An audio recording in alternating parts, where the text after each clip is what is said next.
آپ دیکھ رہے ہیں کرائم ڈان نیوز HD۔ خبر شامل کرتے ہیں حافظ آباد سے۔ ہمارے کرائم رپورٹر سید وسیم شاہ کی رپورٹ کے مطابق وزیر اعلیٰ کی کوآرڈینیٹر برائے پاپولیشن ویلفیئر ڈپارٹمنٹ سابق وفاقی وزیر سائرہ افضل تارڑ اور ڈپٹی کمشنر عبدالرزاق نے کہا ہے کہ وزیر اعلیٰ پنجاب مریم نواز کی جانب سے 30 ارب روپے کی خطیر رقم سے گرین ٹریکٹر اسکیم صوبہ بھر میں زرعی معاشی خوشحالی کے لیے ایک نئے دور کا انقلابی پروگرام ہے۔ اس پروگرام کے تحت پہلے مرحلہ میں صوبہ بھر میں کسانوں اور ذمہ داروں میں 9500 گرین ٹریکٹر تقسیم کیے جا رہے ہیں اور حکومت پنجاب کی جانب سے فی ٹریکٹر پر 10 لاکھ روپے کی سبسڈی فراہم کی جا رہی ہے۔ حافظ آباد میں انتہائی شفاف طریقہ اور میرٹ پر 188 خوش نصیب کسانوں اور ذمہ داروں کو قرعہ اندازی کے ذریعے گرین ٹریکٹر دیے جا رہے ہیں۔ انہوں نے ان خیالات کا اظہار گرین ٹریکٹر اسکیم کی افتتاحی تقریب سے خطاب کرتے ہوئے کیا۔ MPA اون جہانگیر بٹی، چودھری طہور حسین تارڑ، رائے Qamar Zaman Kharal, Muhammad Zaman Bon, additional deputy commissioner revenue Tanveer Yasin, director Gujrat division Irfan Ullah Warraich, deputy director زراعت محمد یوسف سمیت کسانوں ذمہ داروں کی بڑی تعداد نے شرکت کی۔ کوآرڈینیٹر سابق وفاقی وزیر سائرہ افضل تارڑ اور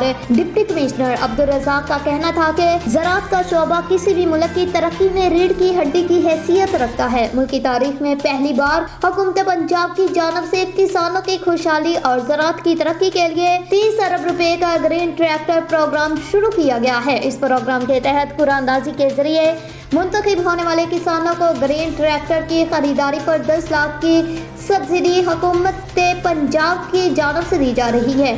ان کا کہنا تھا کہ کسان کارڈ کا اجرا، گرین ٹریکٹر اسکیم، زرعی آلات، ادویات اور جدید مشینری پر خصوصی سبسڈی سے جہاں کسانوں ذمہ داروں کو خصوصی ریلیف دیا گیا ہے، تو وہیں ان زرعی اقدامات سے پنجاب میں زرعی خوشحالی کے ایک نئے دور کا آغاز ہوگا۔ تقریب کے اختتام پر سابق وفاقی وزیر Saira Afzal Tarar, deputy commissioner Abdul Razzaq, MPA Aun Jahangir بٹی سمیت دیگر مہمانوں نے خوش نصیب کسانوں میں گرین ٹریکٹر کی چابیاں تقسیم کی۔ اب تک کے لیے اتنا ہی۔ دیکھتے رہیں کرائم ڈان نیوز HD۔ اللہ حافظ۔